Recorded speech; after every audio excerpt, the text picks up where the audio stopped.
আজকে যে এই বালির কেসটা যে আছে, যে বালি আপনারা জানেন, আমার চেয়ে বেশি জানেন বালির কি হচ্ছে, আর নদীর ধার থেকে যেটা বার করছে। আজ সকালে আমাকে চলজ থেকে ফোন করেছে যে কালকে রাত্রে একজন মহিলা মারা গেল চলজ গ্রামে। ওনার সংস্কার করার জন্য তারা নদীর ধারে গেল, তার সঙ্গে তার পরিবারের একটা ছেলেও গেল, কিন্তু ওই বালির যেটা বালি বার করে নিয়েছে সেই জলে সে পড়ে গেছে। এখন পর্যন্ত তার ডেড বডি খুঁজে পাওয়া যায়। কেন? সে পড়ে গেছে জলে, হাত পা মেরেছে তো আশেপাশ থেকে বালিও পড়ে গেছে, তো বালিতেই কবর হয়ে গেছে। এখন পর্যন্ত তার ডেড বডি পাওয়া যায়নি। ওরা ওখান থেকে গ্রাম থেকে আন্দোলন করাচ্ছে, ওরা গেছে তিরাটে গিয়ে কমপ্লেন করেছে, সব কিছু করেছে, কিন্তু কোনো শুনাই হয়।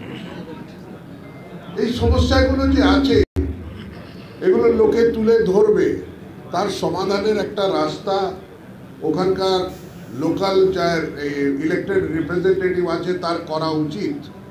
আর ভবিষ্যতে ওই ঘটনাটা যাতে না ঘটে তার জন্য রাস্তা করা উচিত।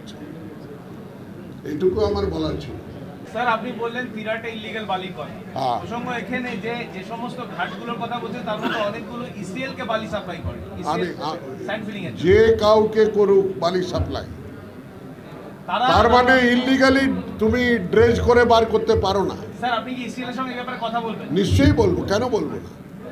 গ্রিন ট্রিবিউনালের গাইডলাইনটা পড়ুন, কোথা থেকে বালি বেরোবে। নদীর মাঝখানে একটা নৌকা যাচ্ছে, মাঝখানে পালওয়ালা নৌকা, আর নিচে থেকে বালি তোলা হচ্ছে, অর্থাৎ নদীর পেট থেকে বালি তুলে সেই নৌকা পাশে কিনারায় এসে ফেলে দিত, সেই বালিগুলো বিক্রি হতো, ঘাটে বিক্রি হতো। কিন্তু এখন কি করে, ধার থেকে বালি জেসিবি লাগিয়ে তুলে নিচ্ছে বালি। তো কি হচ্ছে, পেটটা মোটা হয়ে যাচ্ছে, কুলগুলো ডেপথ বেড়ে যাচ্ছে, তো গায়ের জমিও যাচ্ছে আর লোকও মরছে।